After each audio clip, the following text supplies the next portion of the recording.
ഇതുവരെയും ഇത്രയും ടേസ്റ്റി ആയിട്ടുള്ള ഒരു ക്യാരറ്റ് കേക്ക് കഴിച്ചിട്ടില്ല. അത്രയ്ക്ക് ടേസ്റ്റി ആയിട്ടുള്ള ഒരു ക്യാരറ്റ് കേക്കാണ്. ഉണ്ടാക്കാനും വളരെയധികം എളുപ്പമാണ്. ഓവനോ ബീറ്ററോ ഒന്നും ഉപയോഗിക്കാതെ മിക്സിയിൽ അടിച്ച് ഗ്യാസ് അടുപ്പിൽ വെച്ചിട്ടാണ് ഉണ്ടാക്കുന്നത്. അതുകൊണ്ട് തന്നെ എല്ലാവർക്കും ഉണ്ടാക്കാം. അപ്പോൾ നമുക്കൊരു സ്പെഷ്യൽ ക്യാരറ്റ് കേക്കിന്റെ റെസിപ്പിയിലേക്ക് പോകാം. വീഡിയോ തുടങ്ങുന്നതിന് മുമ്പ് ഒരു കാര്യം, നമ്മുടെ ചിക്കൂസ് ഡൈൻ ഗിവ് അവേ നടക്കുന്ന കാര്യം എല്ലാവർക്കും അറിയായിരിക്കുമല്ലോ. അറിയാത്തവർക്ക് വേണ്ടി താഴെ ഡിസ്ക്രിപ്ഷൻ ബോക്സിൽ ആ വീഡിയോയുടെ ലിങ്ക് ഇട്ടേക്കാം. അപ്പോൾ നമ്മുടെ ഈ ഒരു ക്യാരറ്റ് കേക്ക് ഉണ്ടാക്കാനായിട്ട് ഒരു 2-3 ക്യാരറ്റ് എടുക്കാം കേട്ടോ. ക്യാരറ്റിൻ്റെ വലുപ്പത്തിനനുസരിച്ച് നമുക്ക് എടുക്കാം.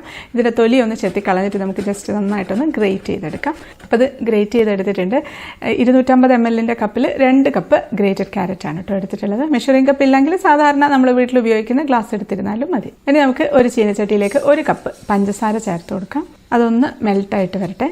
അപ്പോൾ പതുക്കെ മെൽട്ടായിട്ട് വരുന്നുണ്ട്. അപ്പോൾ നമുക്ക് സൈഡിൽ നിന്നൊക്കെ ഒന്ന് തട്ടിയിട്ട് കൊടുക്കാം. അപ്പോൾ ഒരു സൈഡ് മാത്രം ഇങ്ങ് കരിഞ്ഞു പോവാതെ എല്ലാ സ്ഥലവും ഒരുപോലെ മെൽറ്റായി കിട്ടാൻ ഒന്ന് തട്ടിയിട്ട് കൊടുത്താൽ മതി. അപ്പോൾ മെൽട്ടായിട്ട് വരുന്നുണ്ട്. മെൽറ്റാവാത്ത പോർഷനൊന്ന് ഇടയ്ക്ക് തട്ടിയിട്ട് കൊടുക്കണേ. അപ്പോൾ ഇത് കംപ്ലീറ്റ് മെൽറ്റായി നല്ലൊരു ബ്രൗൺ കളറിലേക്ക് വരുന്നുണ്ട്. ആയിട്ടില്ല. ഇനി നമ്മൾ കുറച്ച് സമയം കൂടെ ഒന്ന് വെയിറ്റ് ചെയ്യണം. സൈഡിൽ നിന്ന് ഇങ്ങനെ പതഞ്ഞു പൊങ്ങി വരുന്നുണ്ടല്ലേ, അതിങ്ങനെ ഫുള്ളായിട്ട് അങ്ങ് പതഞ്ഞു വരട്ടെ. കരിഞ്ഞു പോകാതെ പ്രത്യേകിച്ച് ശ്രദ്ധിക്കണം കേട്ടോ. തീ കൂടുതലാണെങ്കിൽ കുറച്ചൊന്ന് കുറച്ച് വെച്ച് കൊടുക്കാം. ഇത് മതി. ഇനി നമുക്കിതിലേക്ക് 1 കപ്പ് വെള്ളം ഒഴിച്ചു കൊടുക്കാം. പച്ചവെള്ളം ഒഴിച്ചിരുന്നാൽ മതി.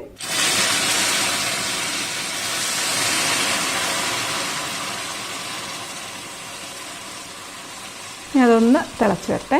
അപ്പോൾ നന്നായിട്ട് തിളച്ചിട്ടുണ്ട്. ഇനി നമ്മളിത് ഗ്രേറ്റ് ചെയ്ത് വെച്ചിരിക്കുന്ന ക്യാരറ്റ് ഇതിലേക്ക് ഇട്ട് കൊടുക്കാം. അതിൻ്റെ കൂടെ തന്നെ നമുക്ക് ഉണക്കമുന്തിരി ഇട്ട് കൊടുക്കാം. ഞാൻ കിസ്മിസാണ് ഇടുന്നത്. കറുത്ത മുന്തിരി ഏതായാലും കുഴപ്പമൊന്നുമില്ല.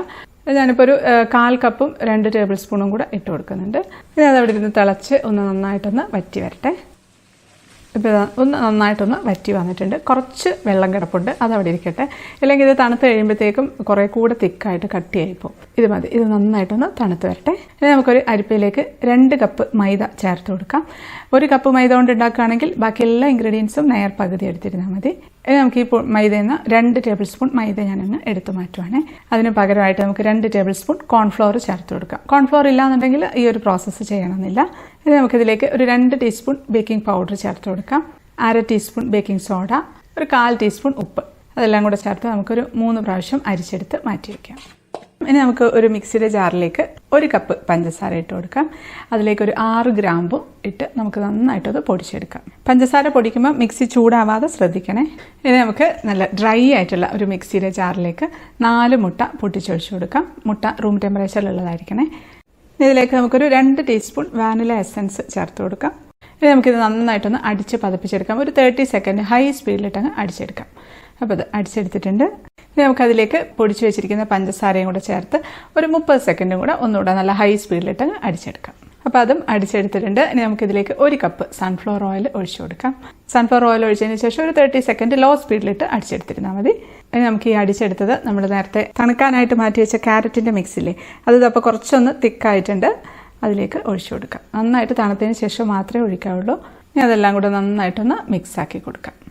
ഇനി നമുക്കൊരു 10-15 കാഷ്യൂനട്ട്സ് ഒന്ന് ജസ്റ്റ് ഒന്ന് ക്രഷ് ചെയ്തെടുക്കാം. ഒരുപാട് പൊടിഞ്ഞു പോകണ്ട, ചെറിയ ചെറിയ കഷ്ണങ്ങളായിട്ട് കിട്ടട്ടെ. അപ്പം അത് ക്രഷ് ചെയ്ത് എടുത്തത് നമുക്ക് അരിച്ചു വെച്ചിരിക്കുന്ന മൈദയുടെ കൂട്ടിലേക്ക് അങ്ങിട്ട് നന്നായിട്ടൊന്ന് മിക്സ് ചെയ്ത് കൊടുക്കാം. എന്നിട്ട് നമുക്ക് കുറേശ്ശെയായിട്ട് ഇതിലേക്ക് അങ്ങിട്ട് കൊടുക്കാം. അപ്പോൾ ഒരുമിച്ചിടേണ്ട, ഒരു 3-4 പ്രാവശ്യമായിട്ട് അങ്ങ് ഇട്ട് ഇളക്കി കൊടുത്താൽ മതി. അപ്പോൾ അത് എല്ലാം ഇട്ടിട്ടുണ്ട്. എന്നിട്ട് പതുക്കെ സ്പാച്ചുല വെച്ച് എല്ലായിടത്തുനിന്ന് ഒന്ന് പൊടിയൊക്കെ ഒന്ന് തട്ടിയിട്ട് മിക്സാക്കി കൊടുക്കാം. അത് മതി. നമ്മൾ എടുക്കുന്നത് 10 ഇഞ്ച് വരുന്ന ഒരു ബേക്കിംഗ് ട്രേ ആണ്. നമുക്ക് ഓയിൽ വെച്ച് ജസ്റ്റ് ഒന്ന് ഗ്രീസ് ചെയ്യുന്നുണ്ട്. ഒരു ബട്ടർ പേപ്പർ വെച്ച് കൊടുക്കാം. ബട്ടർ പേപ്പർ ഇല്ലാന്നുണ്ടെങ്കിൽ ഓയിൽ തേച്ചതിന് ശേഷം കുറച്ച് മൈദ ഇതിലങ്ങ് തൂക്കി കൊടുത്തിട്ട് നന്നായിട്ടൊന്ന് കൊട്ടിക്കളഞ്ഞാൽ മതി. അപ്പോൾ അതൊരു ബട്ടർ പേപ്പറിൻ്റെ എഫക്റ്റ് തരും. ഈ ബട്ടർ പേപ്പർ വെച്ചതിൻ്റെ മുകളിലേക്ക് കുറച്ചുകൂടെ ഓയിലൊന്ന് ഗ്രീസാക്കി കൊടുക്കാം. ആ ബ്രഷിലുള്ളത് മാത്രം ആക്കിയാൽ മതി. നമുക്ക് ബാറ്റർ ഒഴിച്ചു കൊടുക്കാം. ഒരുപാടങ്ങ് ലൂസായിട്ടുള്ള ബാറ്ററല്ല, ഒരുപാട് തിക്കുമല്ല, ഈ ഒരു കൺസിസ്റ്റൻസി മതി. ഒഴിച്ചിട്ടുണ്ട്. നമ്മളെപ്പോഴും ബാറ്റർ എടുക്കുന്ന സമയത്ത് ബേക്കിംഗ് ട്രേയുടെ പകുതിയോളം ഉണ്ടായിരുന്നാൽ മതി. ഇനി നമുക്കിതിലേക്ക് കുറച്ച് കാഷ്യൂനട്ട്സ് ക്രഷ് ചെയ്തങ്ങ് എല്ലായിടത്തുമായിട്ട് അങ്ങ് ഇട്ട് കൊടുക്കുകയാണ്. ടാപ്പ് ചെയ്യാൻ മറന്നു പോയിട്ടുണ്ടായിരുന്നു. അതുകൊണ്ട് ഇപ്പോൾ ടാപ്പ് ചെയ്തിട്ട് നമുക്ക് കാഷ്യൂനട്ട്സ് ഇട്ട് കൊടുത്താൽ മതി. അതുപോലെ ഒരു 2 ടേബിൾ സ്പൂൺ ക്യാരറ്റ് ഗ്രേറ്റ് ചെയ്തത്, ക്യാരറ്റ് കേക്ക് അല്ലേ, അതും ജസ്റ്റ് ഒന്ന് ഗാർണിഷ് ചെയ്യാനായിട്ട് മുകളിലേക്ക് ഇട്ട് കൊടുക്കാം. അപ്പോൾ അതാ നമ്മുടെ ഓവൻ സെറ്റപ്പ് ഹൈ ഫ്ലെയിമിൽ 5 മിനിറ്റ് ചൂടാക്കി എടുത്തതാണ്. ഇതിലേക്ക് നമുക്ക് വെച്ച് കൊടുക്കാം. അപ്പോൾ ബേക്കിംഗ് ട്രേ ഇങ്ങനെ ടാപ്പ് ചെയ്യാൻ വിട്ടുപോയിട്ടുണ്ടായിരുന്നു. ഞാൻ ജസ്റ്റ് ഒന്ന് ടാപ്പ് ചെയ്യുകയാണേ. നമുക്ക് വെച്ച് കൊടുക്കാം. ഇത് വെക്കുന്നതാണ് കുറച്ചൊരു സാഹസം, കാരണം നല്ല വലുപ്പമുള്ള ബേക്കിംഗ് ട്രേ ആണ്. സെൻറ്ററിലായിട്ട് അങ്ങ് വെച്ച് കൊടുക്കാം. നമുക്ക് അടച്ചു വെച്ച് മീഡിയം ഫ്ലെയിമിൽ ബേക്ക് ചെയ്തെടുക്കണം. ഇതിപ്പോൾ ഒരു 45 മിനിറ്റ് മീഡിയം ഫ്ലെയിമിൽ വെച്ചിട്ട് അതിനുശേഷം നമുക്കൊരു 15 മിനിറ്റ് ലോ ഫ്ലെയിമിലേക്ക് വെച്ച് കൊടുക്കാം. ഇപ്പോൾ ഇത് 45 മിനിറ്റ് ആയിട്ടുണ്ടോ. കേക്കിൻ്റെ നല്ല മണം വരുന്നുണ്ട്. നമുക്ക് ജസ്റ്റ് ഒന്ന് തുറന്ന് നോക്കാം. സെൻറ്റർ അങ്ങ് ആയിട്ടില്ല, അടച്ചിന് അങ്ങനെ തന്നെ വെച്ചേക്കാം. ഇനി നമുക്ക് തീ അങ്ങ് സിമ്മിലേക്ക് വെച്ച് കൊടുക്കാം. ഇനി ഒരു 15 മിനിറ്റും കൂടെ കഴിഞ്ഞ് നമുക്ക് തുറന്ന് നോക്കാം. അപ്പോൾ 15 മിനിറ്റ് കൂടെ കഴിഞ്ഞിട്ടുണ്ട്. അപ്പോൾ അത് നമുക്ക് തുറന്ന് നോക്കാം. അടിപൊളി. മണം കൊണ്ട് ഒരു രക്ഷയില്ല കേട്ടോ. ഇവിടെ ഒന്നും നിൽക്കാൻ പറ്റാത്ത അത്രയും മണമാണ്.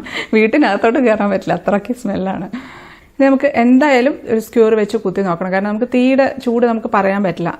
ചിലപ്പം കുറച്ച് സമയം കൂടെ ഒക്കെ വെക്കേണ്ടി വരുമായിരിക്കും. നമുക്കൊന്ന് കുത്തി നോക്കാം. അതുകൊണ്ട് ഒന്നും പറ്റി പിടിച്ചിട്ടില്ല, കറക്റ്റായിട്ടായിട്ടുണ്ട്. ഒരു 2-3 സ്ഥലത്തൊക്കെ ഒന്ന് കുത്തി നോക്കാം. കാരണം വെച്ചാൽ വലിയ ബേക്കിംഗ് ട്രേ അല്ലേ, അതുകൊണ്ട് നല്ല ഭംഗിയുണ്ട് കാണാനായിട്ട്. ഒരുപാട് അങ്ങ് കൂർത്ത് പൊങ്ങി പോയിട്ടൊന്നുമില്ല, നല്ല ഈവണായിട്ട് പൊങ്ങി. അപ്പോൾ ഞാനത് ലാസ്റ്റാണ് ടാപ്പ് ചെയ്തത്, അതുകൊണ്ടാണ് നട്ട്സൊക്കെ ഒന്ന് താണു പോയത്. ആദ്യമേ ടാപ്പ് ചെയ്യുകയാണെങ്കിൽ ആ ഒരു പ്രശ്നം വരില്ല. നമുക്കിതിങ്ങനെ എടുക്കാം. എപ്പോഴും സെൻറ്ററിൽ മസ്റ്റായിട്ട് ഒന്ന് കുത്തി നോക്കണം. സെൻറ്ററാണ് ആവാനായിട്ട് കുറച്ച് കൂടുതൽ ടൈം എടുക്കുക. ഇനി എടുക്കുമ്പോഴും വളരെയധികം ശ്രദ്ധിക്കണം. വലിയ പാത്രം ആയതുകൊണ്ട് എടുക്കാനൊരു ഇച്ചിരി ബുദ്ധിമുട്ടാണ്. ഞാൻ ഗ്ലൗസ് ഇട്ടിട്ടാണ് കേട്ടോ എടുക്കുന്നത്. എടുത്തിട്ടുണ്ട്. അടിപൊളി. നമുക്കിതിന് തണുക്കാനായിട്ട് മാറ്റി വെക്കാം. ഒരു തുണി ഇട്ടങ്ങ് മൂടി വെച്ച് കൊടുക്കാം. അപ്പോൾ നമ്മുടെ കേക്ക് നന്നായിട്ട് തണുത്തിട്ടുണ്ട്. ഇനി നമുക്കിതൊന്ന് ഡിമോൾഡ് ചെയ്യണം. നല്ല മോയ്സ്റ്റ് ആയിട്ടിരിക്കുന്ന കേക്കാട്ടോ. നല്ല ഡാർക്ക് കളറാണുള്ളത്. ഇപ്പോൾ നമ്മൾക്ക് പഞ്ചസാര കാരമലൈസ് ചെയ്യുമ്പോൾ അധികം ഡാർക്ക് ആയിട്ടില്ലെങ്കിൽ ഇത്രയും ഡാർക്ക്നെസ് കിട്ടില്ല കേട്ടോ. അതുകൊണ്ടാണ് ആ ഒരു പരുവ് ഞാൻ കറക്റ്റായിട്ട് പറഞ്ഞത്. കത്തി കൊണ്ട് സൈഡിൽ നിന്ന് വിടിയിച്ച് കൊടുക്കാം. എന്നിട്ട് ഒരു പ്ലേറ്റിലേക്ക് അങ്ങ് കമത്തി വെച്ച് തട്ടിക്കൊടുക്കാം. ബട്ടർ പേപ്പർ അങ്ങ് മാറ്റുന്നുണ്ട്. ഒരു പ്ലേറ്റ് കൊണ്ട് അതിനൂടെ കമത്തി ഒന്നുകൂടെ നമുക്ക് തിരിച്ചു വെച്ച് കൊടുക്കാം. അപ്പുറത്തെ ഭാഗമല്ലേ മുകളിലിരിക്കേണ്ടത്. എടുത്ത് വെച്ചിട്ടുണ്ട്. ഇനി നമുക്ക് കട്ട് ചെയ്യാം. കട്ട് ചെയ്യുമ്പോൾ തന്നെ നല്ല സോഫ്റ്റായിട്ടാണുള്ളത്. ഒരു പീസ് എടുത്തിട്ടുണ്ട്. അതുകൊണ്ട് നല്ല മോയ്സ്റ്റ് ആയിട്ടിരിക്കുന്ന കേക്കാണ്. കാണുമ്പോൾ തന്നെ മനസ്സിലാവുന്നുണ്ട്. മണമാണ് ഒരു രക്ഷയില്ലാത്തത് കേട്ടോ.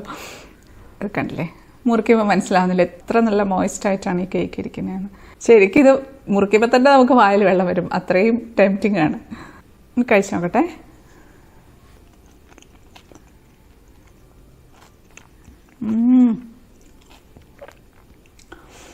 ഒന്നും പറയാനില്ല, അടിപൊളി ടേസ്റ്റാണ്.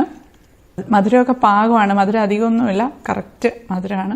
അടിപൊളി ടേസ്റ്റാണ് കേട്ടോ. അത് പിന്നെയും കഴിച്ചുകൊണ്ടിരിക്കാൻ തോന്നുന്നു. പ്രത്യേകിച്ച് എനിക്ക് ടേസ്റ്റ് പറയാനൊന്നും സമയമില്ല. അത്രയ്ക്ക് ടേസ്റ്റി ആയിട്ടുള്ള ഒരു കേക്കാണെന്ന് മാത്രമേ ഞാൻ പറയുന്നുള്ളൂ. ക്യാരറ്റ് നമ്മളങ്ങനെ ആ ഒരു പ്രോസസ്സ് ചെയ്തിട്ടുകൊണ്ട് അതിനൊരു പ്രത്യേക ടേസ്റ്റാണ്. നട്ട്സൊക്കെ ഇങ്ങനെ ഇടയ്ക്ക് കടിക്കുമ്പോൾ അതിനൊരു വേറൊരു ഫ്ലേവർ. അടിപൊളി ടേസ്റ്റാണ്. കറക്റ്റ് 1 കിലോ വരുന്ന ഒരു കേക്കാണ്. ഇപ്പോൾ സെയിൽ ചെയ്യാനാണെങ്കിൽ റേറ്റ് ഒരു 600-650 ഒക്കെ വരും. ഇത് ശരിക്കും ഇന്ന് കഴിക്കുന്നതിലും ടേസ്റ്റ് നാളെ മറ്റന്നാളൊക്കെ കഴിക്കാനായിരിക്കും കേട്ടോ. പിന്നെ നമ്മളിത് പ്രിസർവേറ്റീവ്സ് ഒന്നും ചേർത്തിട്ടില്ല. അതുകൊണ്ട് തന്നെ ഒരു 3 to 4 days പുറത്ത് വെക്കാം. പിന്നെ കൂടുതൽ ദിവസം വെക്കണമെന്നുണ്ടെങ്കിൽ ഫ്രിഡ്ജിൽ വെച്ചിരുന്നാൽ മതി. ഒരാഴ്ച 1-1.5 ആഴ്ചയോളമൊക്കെ ഒരു കുഴപ്പമില്ല, സുഖമായിട്ട് നമുക്ക് കഴിക്കാം. കഴിക്കുന്നതിന് കുറച്ച് സമയം മുമ്പേ എടുത്ത് പുറത്ത് വെച്ചാൽ തണുപ്പ് മാറ്റി കഴിക്കാം. ഇപ്പം ഇതിൻ്റെ 1/2 കിലോ വരുന്ന കേക്കാണ് ഉണ്ടാക്കേണ്ടതെങ്കിൽ നമ്മൾ ഓവൻ സെറ്റപ്പിൽ ടൈം ഏകദേശം ഇത്രയൊക്കെ തന്നെ വരും കേട്ടോ. ഒരു അരമണിക്കൂർ മീഡിയം ഫ്ലെയിമിൽ വെച്ച് ഒരു 15 മിനിറ്റ് സിമ്മിലേക്ക് വെച്ചിട്ട് ഉണ്ടാക്കിയെടുക്കാം. ആക്ച്വലി ഞാനിപ്പോൾ ഉണ്ടാക്കിയത് എൻ്റെ ഫ്രണ്ട്സിന് കൊടുക്കാൻ വേണ്ടിയിട്ടാണ്. അപ്പോൾ അവർക്ക് വേണ്ടിയിട്ട് ഞാൻ കട്ട് ചെയ്തെടുക്കുകയാണ്. ഞാനൊരു ഗെറ്റ് ടുഗദറിന് പോകുന്നുണ്ട്. അപ്പം അതിൻ്റെ ടേസ്റ്റൊക്കെ അവരോട് നമുക്ക് നേരിട്ട് തന്നെ ചോദിച്ചിട്ടറിയാം. എത്ര പെട്ടെന്ന് കഴിഞ്ഞു അല്ലേ, എത്ര ഈസി ആയിട്ടാണ്. നമ്മൾ ശരിക്കും പറഞ്ഞാൽ ഒരു മീൻകറി വെക്കുന്ന അത്ര പോലും നമ്മൾ ബുദ്ധിമുട്ടിയില്ല. അതിലും എളുപ്പത്തിൽ നമ്മൾ ഈ ക്യാരറ്റ് കേക്ക് ഉണ്ടാക്കി കഴിഞ്ഞു. അപ്പോൾ എല്ലാവരും ഉണ്ടാക്കി നോക്കുമല്ലോ. ഫീഡ്ബാക്ക് അറിയിക്കാൻ മറക്കല്ലേ. വീഡിയോ ഇഷ്ടപ്പെട്ടാൽ ലൈക്ക് ചെയ്യാനും കമൻറ്റ് ചെയ്യാനും ഷെയർ ചെയ്യാനും മറക്കല്ലേ. സബ്സ്ക്രൈബ് ചെയ്യാത്തവരൊന്ന് സബ്സ്ക്രൈബ് ചെയ്തേക്കണേ. അപ്പോൾ നമുക്ക് അടുത്തൊരു അടിപൊളി റെസിപ്പി ആയിട്ട് കാണാം. അതുവരേക്കും stay happy, stay positive. By.